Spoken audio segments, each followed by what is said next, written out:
పరిశోధకులకే ప్రశ్నలు పుడతాయి. మనలో ప్రశ్న పుట్టాలంటే బైబిల్ గ్రంథాన్ని చదవాలి. బైబిల్ చదవాలంటే ఆశ, తృష్ణ ఉండాలి దేవుని మీద, వాక్యం మీద. ఆశ, తృష్ణ నీలో పుట్టాలి అంటే లోకాశ, శరీరాశ చనిపోవాలి. అప్పుడు తయారవుతాడు ఒక దైవ ప్రసంగికుడు. దేవునికి నీ హృదయాన్ని పూర్తిగా సరెండర్ చేయాలి, అంకితమైపోవాలి. బైబిలు గ్రంథము మొదట ఒక్కసారి ఆదికాండం నుంచి ప్రకటన గ్రంథం దాకా నిదానంగా, అది 6 నెలలు పట్టినా సరే చదవాలి. ఒకసారి పూర్తయిన తర్వాత రెండవసారి ప్రారంభించినప్పుడు మొదటిసారి చదివేటప్పుడు నువ్వు ఎంత స్పీడ్గా వెళ్ళిపోయావో ఇక వెళ్ళవు, నీకు ఇంకా అన్ని బ్రేకులే.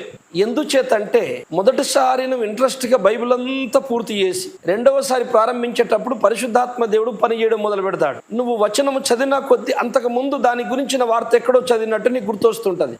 ఆ వచనం ఈ వచనం కలుపుతావు, ఆ 2 వచనం నుంచి ఒక సత్యాన్ని తెలుపుతా ఉంటాడు దేవుడు. కొన్ని ఒకదానికి వ్యతిరేకమైన వచనాలు వస్తుంటే ప్రశ్నలు పుడుతుంటాయి, ఆ ప్రశ్నకు సమాధానము వెతుకుతూ ఉంటావు. అలాగే నా బైబిల్ రెండవసారి చదువుతున్నప్పుడు స్లోగా సాగుతుంది. ఎందుకంటే నువ్వు ప్రసంగాలనే తయారు చేస్తుంటావు. ఇక